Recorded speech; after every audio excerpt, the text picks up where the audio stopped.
अभी एक भजन होगा और भजन के साथ साथ सभी भाई बहन अपने अपने इष्ट का ध्यान करेंगे। ध्यान कैसे किया जाए, बहुत शॉर्ट में अभी वो तरीक़त आपके सामने रखता हूँ।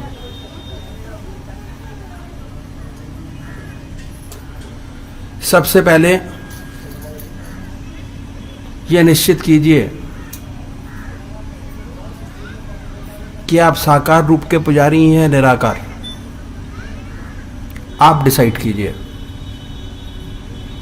साकार रूप के पूजा करने वाले परमात्मा की सच्चे ऊंची भावना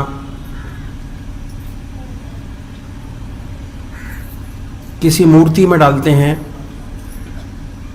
इष्ट में डालते हैं, मूर्त में डालते हैं। जैसे राम, कृष्ण, शिव, माँ और अनेकों रूप हैं परमात्मा के जो भक्तगण मानते और जानते हैं। ये डिसाइड कीजिए अपने आप करना है। दूसरे वो भाई हैं जो निराकार रूप के उपासक हैं, ओम, अल्लाह, वाहेगुरु। वो भी आप ही डिसाइड कीजिए कि परमात्मा का कौन सा नाम आपको सबसे ज़्यादा अच्छा लगता है आपकी आत्मा को। उसके बाद क्या करना है कि ये डिसाइड कर दीजिए। उसके बाद अपना भगवान, अपना इष्ट, अपना ईश्वर, ये भी आपको डिसाइड करना है कि परमात्मा का वो कौन सा स्वरूप ऐसा है जो आपको, आपकी आत्मा को सबसे ज़्यादा अच्छा लगता हो। आप डिसाइड कीजिए। बहुत से भाई लोग राम को मानते हैं, बहुत से भाई शिव को मानते हैं, बहुत से बहनें देवियों को मानती हैं। आप डिसाइड कीजिए। एक बार डिसाइड कर लीजिए इस चीज़ को कि वो कौन सा परमात्मा का स्वरूप है जो हमको सबसे ज़्यादा अच्छा लगता है। वो कौन सा नाम ऐसा है उनका, शिव, मंत्र ओम नमो शिवाय, वो भी आप डिसाइड कीजिए अपने आप कि कौन सा ऐसा मंत्र है जो बड़े आराम से लिया जा सकता हो। साकार रूप। दो चीजें साकार रूप के पुजारी को चुनना बहुत जरूरी है। अगर आज राम की पूजा करेंगे, कल कृष्ण की, परसों माँ की, तरसों देवी की, तो ध्यान नहीं बनेगा, कंसंट्रेशन नहीं बनेगा। पूजा का जो असली मकसद है वो है चित्त की एकाग्रता प्राप्त करना, कंसंट्रेशन ऑफ माइंड। पूजा का असली फायदा अगर आपको उठाना है तो अपना चित्त, मन एकाग्र कीजिए। एकाग्र, उसके अंदर कोई भी विचार नहीं आने चाहिए जितने समय आप पूजा करते हैं। मन आपके इष्ट में डूबा होना चाहिए। तो ये दो बातें निश्चित कीजिए। ये जब तक नहीं होगा, जब तक एक इष्ट की पूजा नहीं करेंगे तब तक नहीं हो पाएगा। हमारे यहाँ 84 करोड़ देवी देवता हैं, उसमें से एक को चुन लीजिए। एक। दूसरे वही जो निराकार रूप के उपासक हैं, वो एक नाम चुन लें, नाम एक। उसके बाद पूजा के स्थान पर आइए, धूप बत्ती अगरबत्ती जलाइए। और अगर शिव के उपासक हैं तो ये ख्याल कीजिए कि हमारा इष्ट, हमारा भगवान, हमारा परमात्मा सशरीर हमारे सामने विद्यमान है। हमारे सामने हमारा भगवान बैठा हुआ है, अपने सामने उनकी पवित्र मूर्त को बनाए। बड़ी बड़ी आंखें हैं, गोल चेहरा है, जटाएं हैं, बनाए। जो राम के उपासक हैं वो राम की मूर्त बनाए, जो कृष्ण के उपासक हैं वो कृष्ण की मूर्त अपने सामने बनाए। शुरू शुरू में नहीं बनेगी, बिल्कुल नहीं बनेगी। आप बनाने की कोशिश करेंगे, बन ही नहीं सकते। उसके लिए सबसे अच्छा तरीका ये है कि जो मूर्त आपको सबसे ज़्यादा भगवान की अच्छी लगती है वो ले आइए, अपने पूजा के स्थान पर उसको लगा दीजिए। पहले उस मूर्त को देखिए, उसके बाद अपने सामने ख्याल में बनाइए, ख्याल से। जैसे एक पेंटर है, अगर उसको ये कहा जाए कि भगवान शिव की मूर्त बना दें, तो ख्याल से वो मूर्त अपने सामने बना लेगा कि मुझे कैसी तस्वीर अच्छी लगती है, और उसके बाद जहां कहेंगे उस मूर्त को उतार देगा।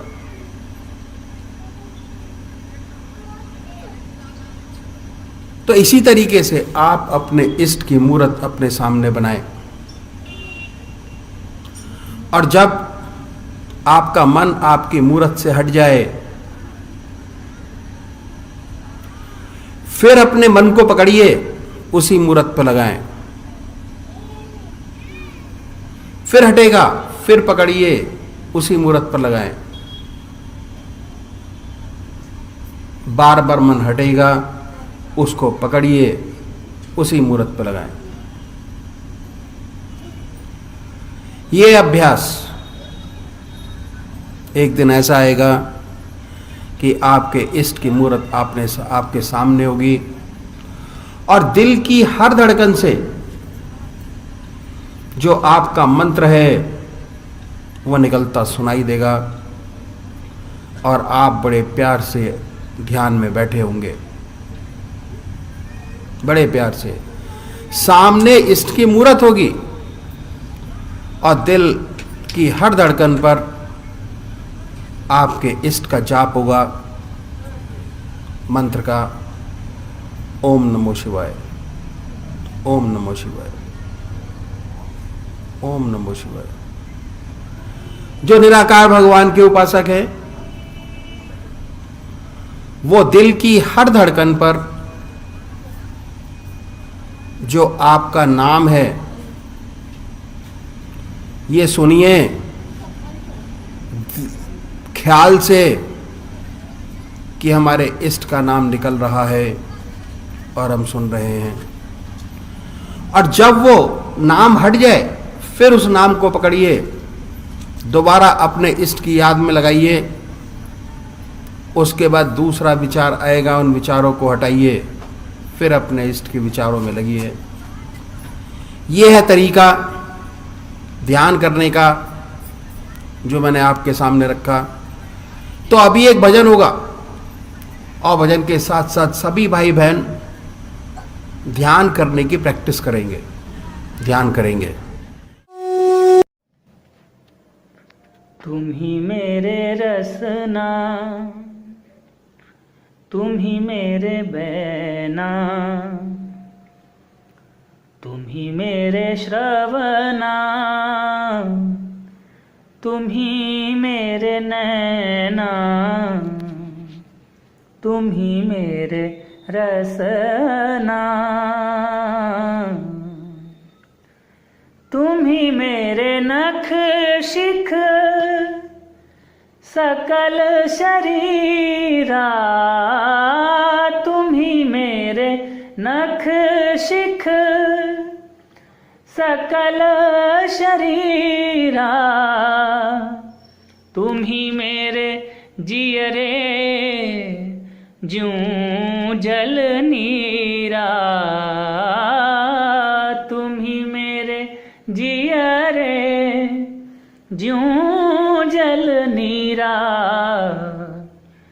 तुम ही मेरे मन हो, तुम ही मेरे सांसा, तुम ही मेरे मन हो, तुम ही मेरे सांसा, तुम ही मेरे सुरतई प्राण निवासा, तुम ही मेरे रसना, तुम ही मेरे बैना, तुम ही मेरे श्रवणा, तुम ही मेरे नैना, तुम ही मेरे रसना, तुम ही मेरे आत्म कंवल मझारी, तुम ही मेरे आत्म, तुम ही मेरे आत्म कंवल मझारी, तुम ही मेरे मनसा, तुम ही परिवारी, तुम ही मेरे मनसा, तुम ही परिवारी, तुम बिन मेरो और कोई नाही, तुम बिन मेरो और कोई नाही, तुम ही मेरे जीवन दादू माही, तुम ही मेरे रसना, तुम ही मेरे बैना, तुम ही मेरे श्रवणा, तुम ही मेरे नैना, तुम ही मेरे रसना।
तब आत्मा को ये विश्वास हो जाता है कि काम करते हुए भी उसकी याद बराबर मौजूद है। पहला अनुभव योग। साथ साथ और दूसरे अनुभव होने शुरू होते हैं, क्योंकि हम काम जो करते हैं भगवान को अर्पण करके करते हैं कि हे प्रभु आप कीजिए, मैं नहीं करता। और जब हो जाता है तो भगवान के अर्पण कर देते हैं कि प्रभु आपने किया, मैंने नहीं किया। उसका धीरे धीरे यह अनुभव होता है कि काम बड़ा मामूली सा था जो शुरू किया गया, लेकिन रिजल्ट उसका बड़ा महान, बहुत ऊंचा, जो कभी आप एक्सपेक्ट नहीं करते थे। ऐसी बातें जिंदगी में बनने लगती, यू आर अमेज्ड।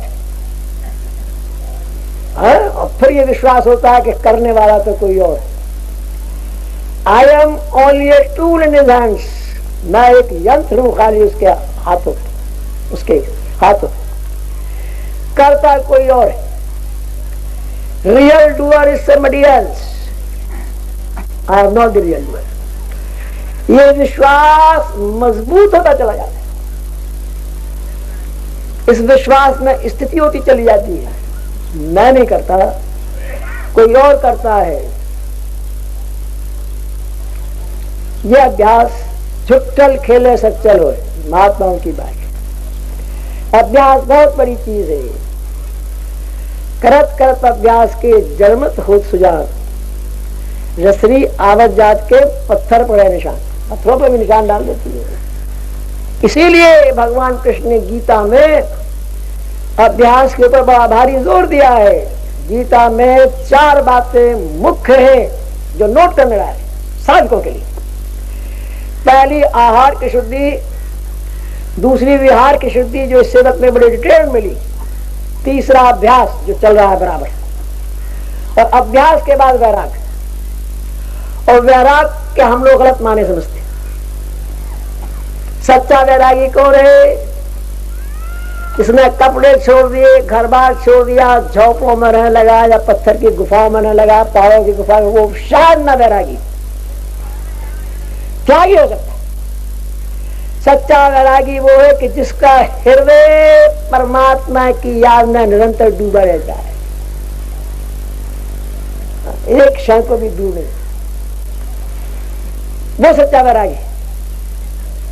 मुझे अपना बहुत सुंदर अनुभव याद है कि जब मैं गुरु महाराज की सेवा में गया, उनकी कृपा से इस सेवक का मन बहुत सुंदर लगने लगा, जो इसकी बड़ी हार्दिक इच्छा थी कि इसका चित्त नहीं लगता, प्रभु ध्यान में चित्त नहीं लगता, बहुत कोशिश करता हूं नहीं लगता, जागता हूं, रोता हूं, सब कुछ करता नहीं लगता।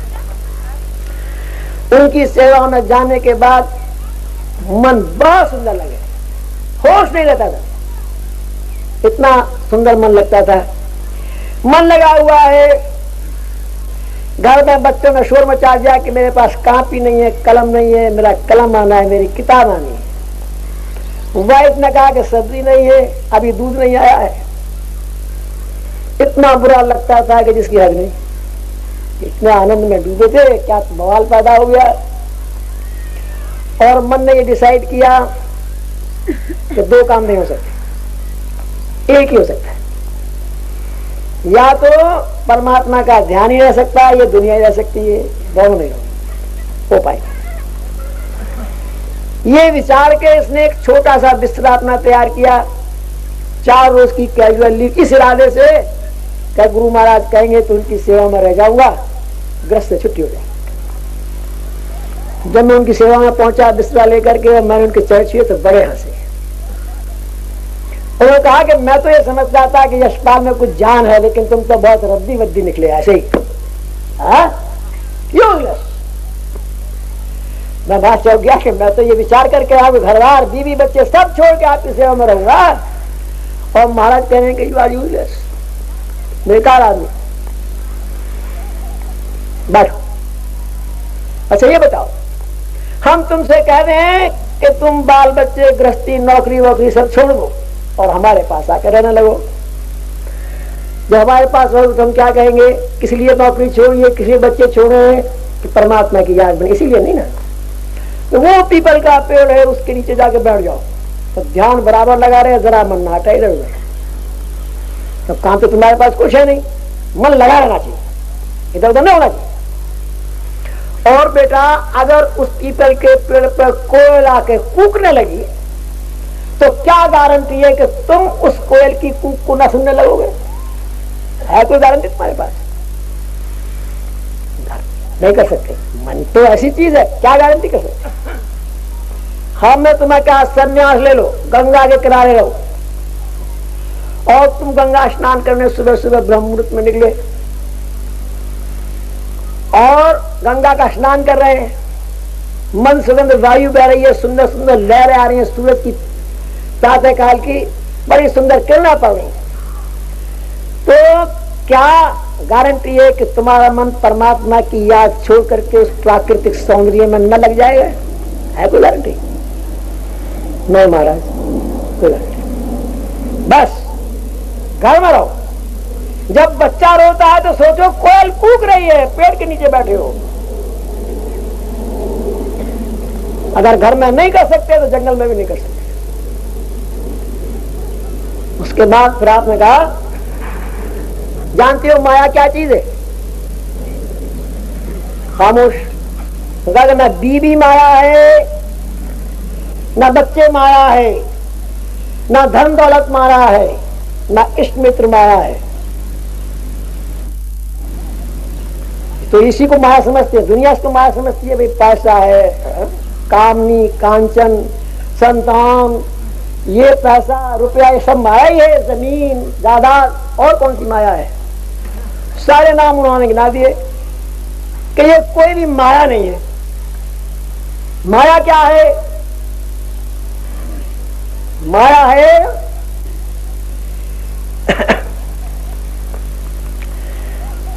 जो भी चीज, जो वस्तु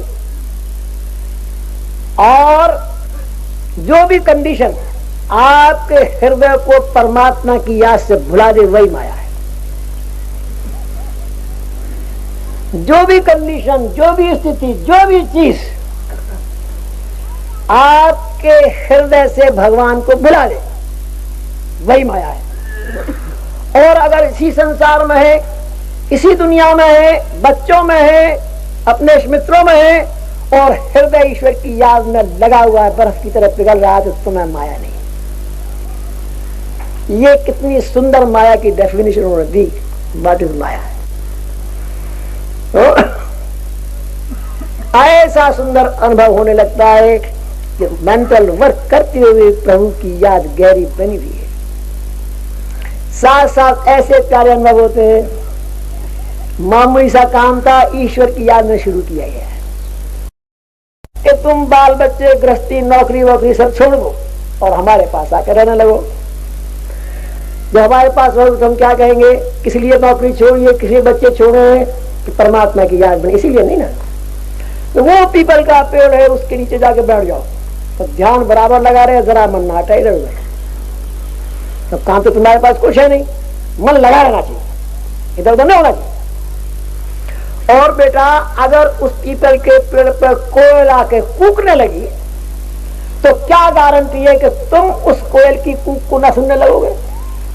है कोई गारंटी तुम्हारे पास? नहीं कर सकते। मन तो ऐसी चीज है, क्या गारंटी कर सकते? हमने तुम्हें कहा संन्यास ले लो, गंगा के किनारे रहो, और तुम गंगा स्नान करने सुबह सुबह ब्रह्म मुहूर्त में निकले और गंगा का स्नान कर रहे हैं, मन सुगंध वायु बह रही है, सुंदर सुंदर लहरें आ रही हैं, सूरज की प्रातः काल की बड़ी सुंदर किरणें पड़ रही, तो क्या गारंटी है कि तुम्हारा मन परमात्मा की याद छोड़ करके उस प्राकृतिक सौंदर्य में न लग जाएगा? है कोई गारंटी? नहीं महाराज, कोई गारंटी। बस घर में रहो, जब बच्चा रोता है तो सोचो कोयल कूक रही है, पेड़ के नीचे बैठे हो। अगर घर में नहीं कर सकते तो जंगल में भी नहीं कर सकते। उसके बाद फिर आपने कहा जानते हो माया क्या चीज है? खामोश। अगर ना बीवी माया है, ना बच्चे माया है, ना धन दौलत माया है, ना इष्ट मित्र माया है, तो इसी को माया समझते हैं, दुनिया इसको माया समझती है। भाई पैसा है, कामनी, कांचन, संतान, ये पैसा रुपया ये सब माया ही है, जमीन जायदाद, और कौन सी माया है? सारे नाम उन्होंने गिना दिए कि ये कोई भी माया नहीं है। माया क्या है? माया है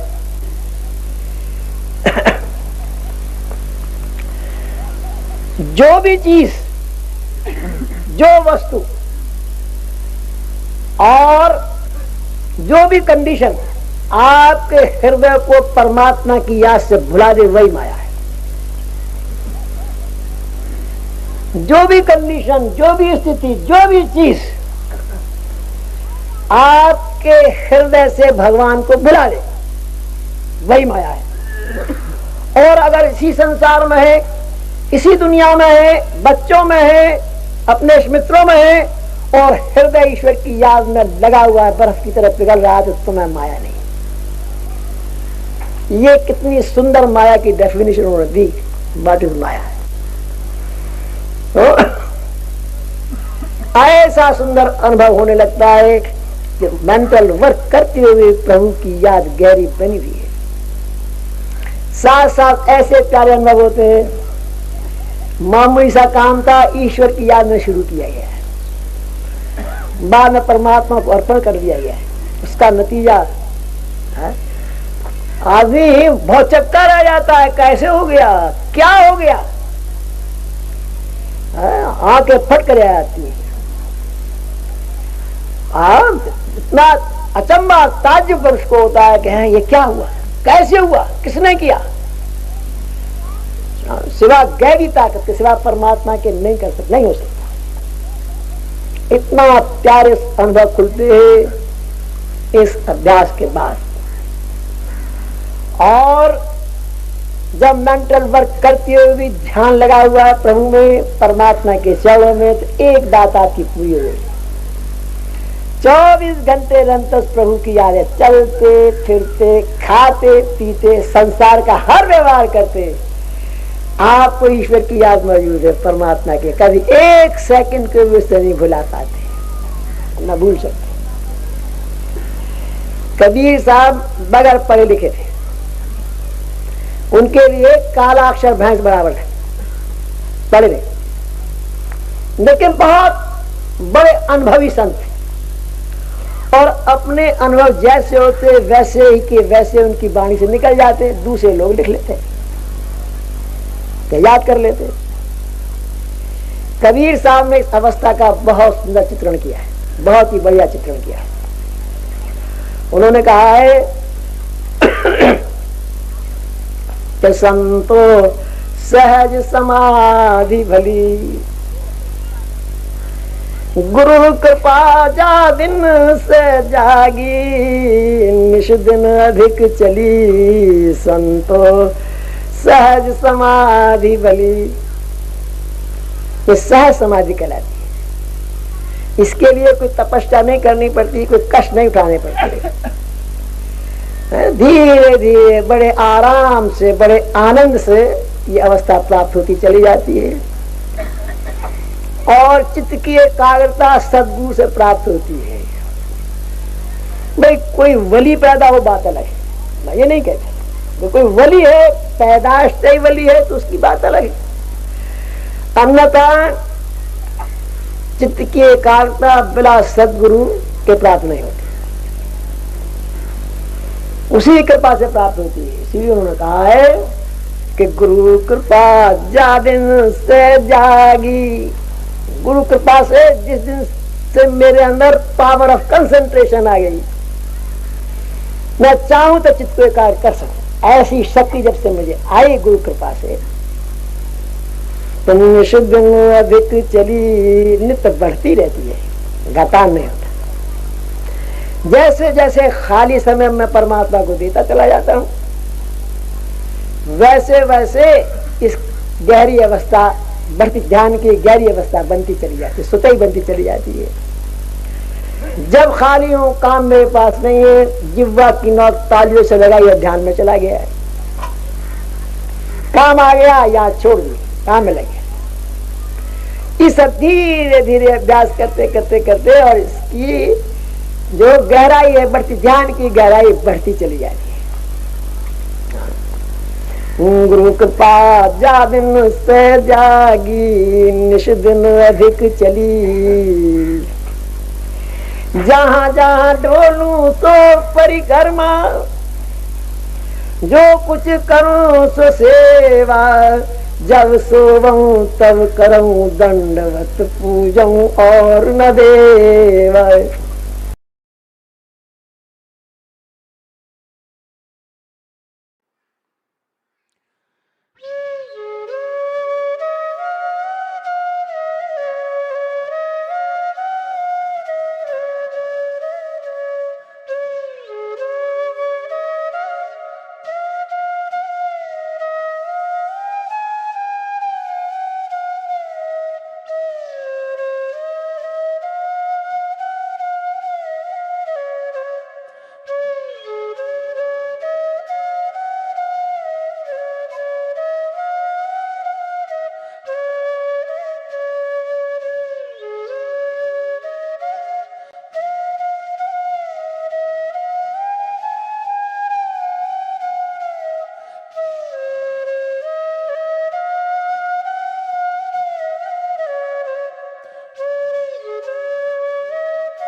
बतावे बाट, गुरु बिन कौन बतावे बाट।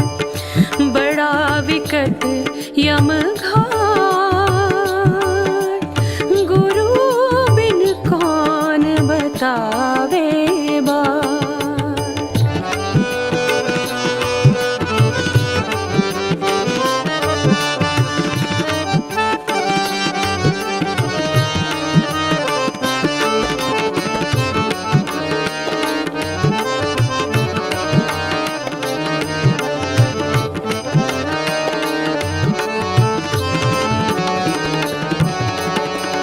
भ्रांति पहाड़ी नदिया बिच मों, भ्रांति पहाड़ी नदिया बिच मों, अहंकार की लाट।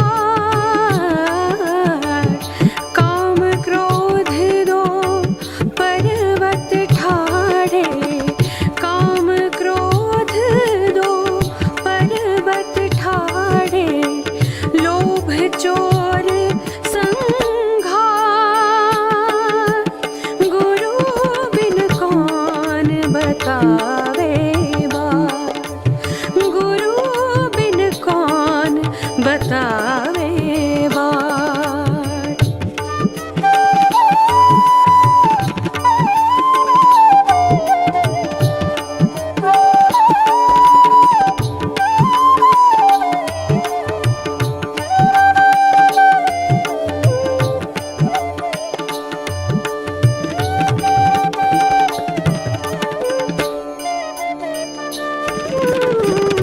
मद मत्सर का मेह बरसत, मद मत्सर का मेह बरसत, माया पवन बहदाट। कहत कबीर सुनो भई साधो, कहत कबीर सुनो भई साधो, क्यों तरना यह घाट।